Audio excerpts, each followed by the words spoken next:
नमस्कार। टुडे हिमाचल में आपका बहुत बहुत स्वागत है। मैं हूं आपके साथ भावना रनौट और चलिए देखते हैं दोपहर की बड़ी खबरों को फटाफट।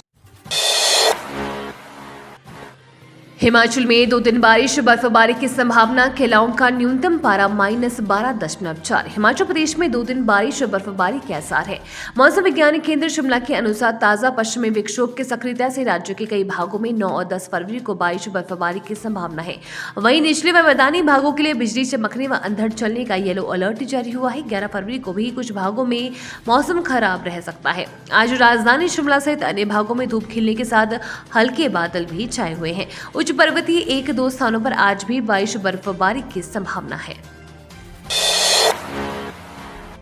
हिमाचल निमोनिया इन्फेक्शन और दिमागी बुखार की दवाओं की कीमतें तय। देश में निमोनिया, दिमागी बुखार, इन्फेक्शन, बैक्टीरियल संक्रमण की दवाओं की कीमतें निर्धारित हो गई है। राष्ट्रीय औषधि मूल्य निर्धारण प्राधिकरण ने खुदरा मूल्यों की गणना के बाद इसे निर्धारित किया है।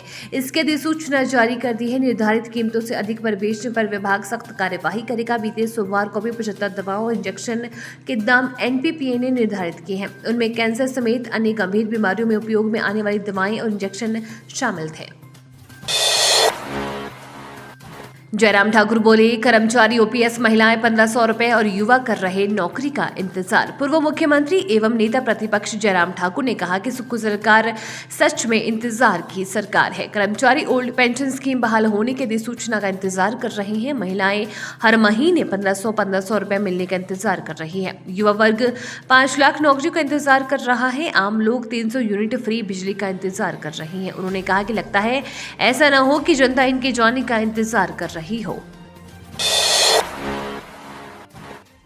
सीएम सुक्खू बोले, बजट का समुचित प्राविधान करने के बाद ही ओपीएस बहाल की। हमने जो कहा वो करके दिखाया।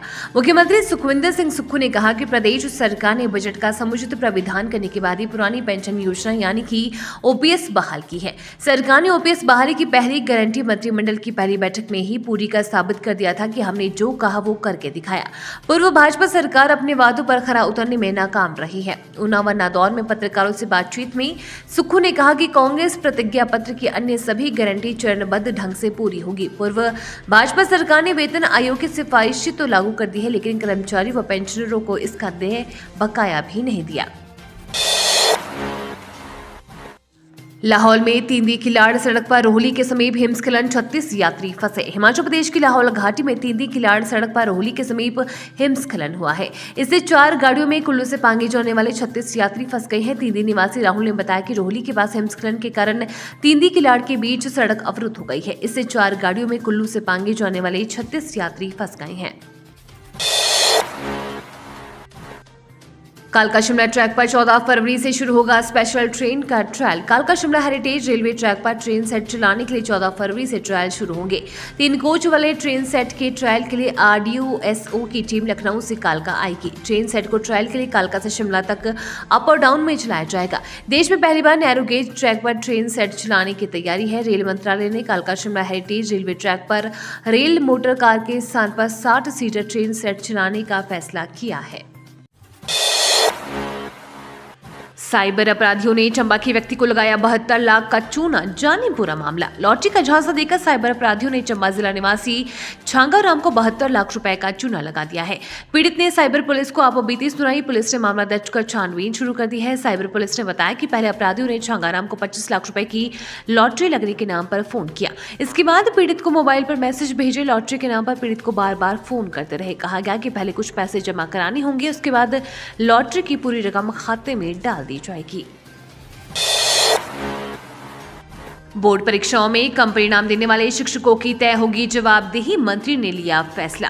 हिमाचल प्रदेश स्कूल शिक्षा बोर्ड की वार्षिक परीक्षाओं में कम परिणाम देने वाले शिक्षकों की जवाबदेही तय होगी।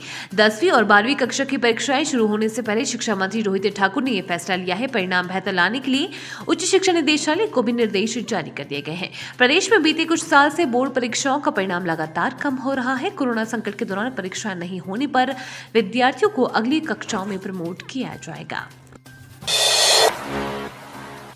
एम्स में क्यूआर कोड स्कैन कर बनेगी पटरी, लाइन में लगने से मिलेगी राहत। अखिल भारतीय आयुर्विज्ञान संस्थान बिलासपुर में जल्द ही क्यूआर कोड स्कैन कर पंजीकरण की सुविधा मिलेगी। इसके बाद मरीजों को लाइनों में लगकर पर्ची बनाने का इंतजार नहीं करना होगा।